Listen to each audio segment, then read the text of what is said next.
Welcome to another edition of the Trending Story on Nigerian Footballers TV. Well, white top leagues in Europe have resumed. How about the NPFL, the Nigerian Professional Football League? We saw Akwa United lift the trophy last season, but what are the plans heading into the new season?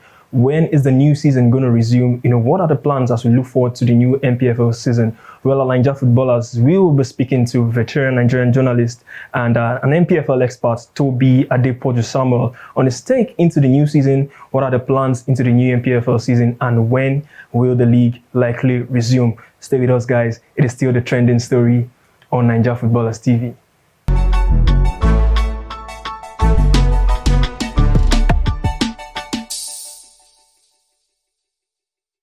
All right, so let's talk about the new season now. In the course of the off-season, new sponsors was announced. Bet Nigeria was the sponsor, and is this just Bet Nigeria, the only new sponsor that came in, and how is this going to help the NPFL season coming up?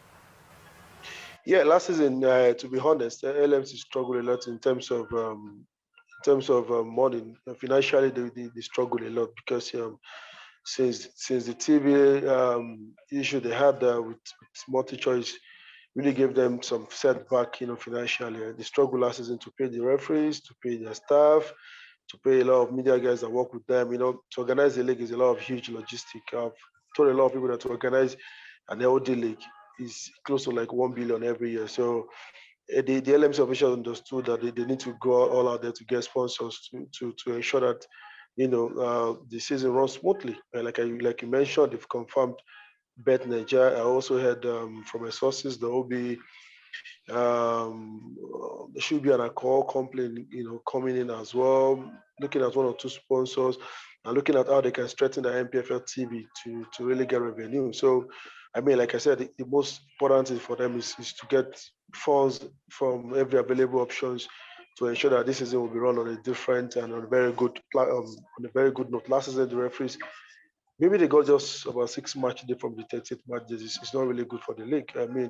Referees should get paid. It also reduces a lot of manipulation in the league. Your staff need to be happy. People that work with you, other vendors, around the league need to get paid. If these people are not getting paid, obviously at some point there will be a crackdown where people will say, "Oh, I don't want to work because I haven't been paid for a very long time." So it's really nice to see new brands coming on board. To give the league a different face. Bet Nigeria, I think, will add a lot of quality to the league. One of the strongest indigenous betting company, like I said, and alcohol company is also coming. Like from what I heard, I've been waiting for that official statement. So I think these people should bring money to the league. But most important thing is still for the LMC to sort the broadcasting problem. Broadcast brings the biggest money. Bet Nigeria and the rest can maybe 250 million. Broadcast money is where you can get a billion, 2 billion. And like I said, if you check what LMC needs to organize the league, referees alone is about 400 million in a year. If you put the staff pay, put other vendors, you put media guys working with them to run the, media content, you see they'll be clocking about 1 billion to run the league. So, they need all this funding from every angle they could get it from. All right, you talked about broadcast and you touched on the NPFL TV app. Now, how successful was the app for you last season? And what are the improvements you want to see from the NPFL TV app heading into this new season? Yeah, personally for me, it was a success. Soon a lot of people do criticize the NPFL TV idea. The truth of the matter is we need to understand where we are coming from or where we are, where we're going to. The first stage was that multi-choice pulled out from coverage of the league. And you look around, it's difficult to see any company, any media company who has that millions of dollars to throw into development of league. So multi-choice left Nigeria, left Ghana, left a lot of African countries apart from Nigeria. So, it's always difficult. And even not because of the crisis in 2018 after the World Cup, which was created by the former minister, NPFL then could have got Fox. They did collapse. So, you look, like I said, you have to look for where we're coming from. It's easy to criticize, but you have to be objective and realistic. Right now, even StarTime doesn't even have that kind of money to throw into the NPFL. For you to buy the NPFL broadcast, for a season, it costs you millions of dollars. You put out a level of logistics to achieve games. So, and the truth is, LMC they have to test something. They have to keep improving on what they should do. They have to put ideas together. The reason why NPFL TV for me is a success. A few games on TV, if you're on NTA, via StarTime, via the DSTV, and also on the app. I mean, but they have to improve. I think for my own part, I want to see more games on the app. They have to do close to 4 or 5 games. I know it is not easy. I mean, to broadcast a game is really costs a lot of millions every match day. So if you're doing 4 or 5 games every match day, you need a lot of money. So I want to see more games. More games is what I will look forward to, and maybe a talk down with the NTA. I mean, a lot of funny stuff happened last season with the NTA. Sometimes you'll be watching on NTA, and in a few seconds they can switch to news. I mean, if the focus will be on the NT or start time, let's know, okay, this is where we can catch up with the game. If you can afford to get start time, go for it. If you can't afford to get start time to watch on NTA, then you go along and watch on the app. So you have these two options. And I mean, you don't want to be watching a game and someone just switched to news and they won't come back. I mean, it's really funny, but I mean, I won't beat the LMC, trying to, try new ideas to see if they can unlock this, broadcast problem. I've had conversation with some LMC officials.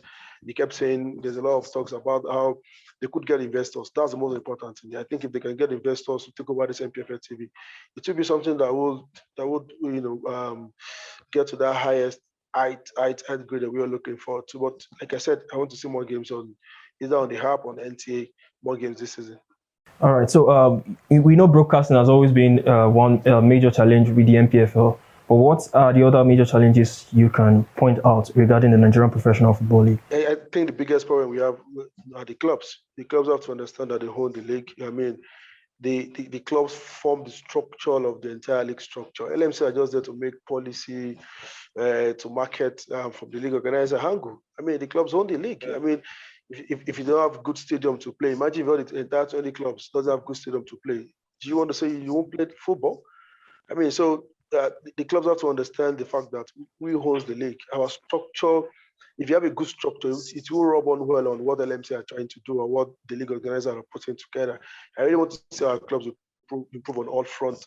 Branding for them, being professional. I mean, a lot of issues, fight, fans violence, all these things have to stop because it makes everything difficult for the league organizer to really push or market the league. I mean, a lot of people are scared to put our money into a league where someone can just go onto the pitch and stop the game in between the games, or there's a lot of fans violence. So I mean, and these are problems caused by the clubs, to be honest. So the clubs have to understand that this league, we own the league. We hold, if this league will grow, if this league will command a lot of respect and a lot of marketing investors, it will be us, being professional, running the club as a professional club and a business side. So hopefully the clubs will get this message and ensure that they run the clubs properly this season, or they try to improve the clubs henceforth from this season.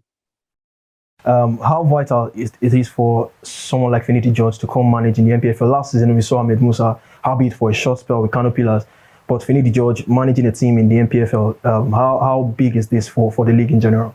Yeah, very big, very big. From the coaching aspect, we have been talking about having new ideas around people coming to the league with different ideas. We know a lot of people have been there for a very long time, like Kaiba, Gumbote, over a decade. I mean, they've been there. I mean, it's really good to see, new people coming with the different ideas, not the entire NPFL mentality. They've got their own approach as an ex-players, who had a lot of pedigree in the country. So it's good to see them. Apart from Finidi Jordan, Eddie Dombraye too at Nobistar. I saw them play in Lagos. I mean, team really doing pretty well, playing kind of good football. But I think Finidi one is really, really big, and it's very huge for the league. It will command a lot of media hype, especially being back, do well in the league. Even if they don't do well, there will always be that hype for Finidi George and Enyimba International, because these are two brands, coming together to merge and produce a great team. So it's really, really a huge, plus for the league to have Finidi George, Eddie, bringing a different, coaching style to the league, and also come and compete with the veterans of people who have been long for here in the NPFL. So I mean, I can't wait to see this. I can't wait to see Finidi get into match day action, week in, week out, and it's something. How will I put it? Something great from Finidi George to decide to come down here to work. Every coach or every ex-player cannot just wait for the national team. All right. So one more question before you go. So what would be the first thing, if you have the opportunity, the first thing you would want to change with the NPFL if you have the opportunity? What would be that thing you want to change? Yeah, as a club chairman, the first thing is to change the entire structure of the league. I mean, if I have to work with the governor, we have to sit and talk. I mean, I'll ask him questions. Or the structure, yeah? Yeah, the structure is very important. The club structure is very sick. We need to do a lot with the club structure. As a league organizer, at least, I mean, I have to be hard with my policy. Honest to be honest, yeah, I have to be hard with my policies. I have to ensure I have policies that can push the club. If you can't fit into our requirements, if you can't fit into our policy, if you can't fit into our dreams, then you have to stop playing the league. If such as have got relegated or relegated about 4 teams due to violence, I think a lot of clubs will be scared.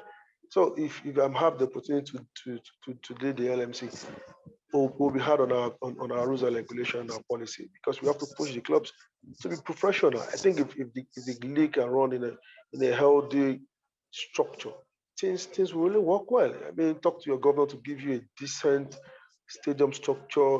You have a youth team. You have professionals running your club.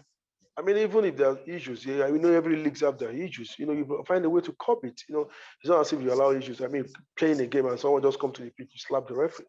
If I'm a brand, I would not be happy. I mean, so I hope one day we'll get to this, where people organize the leagues and the clubs will really understand that this is business and we have to run it as business.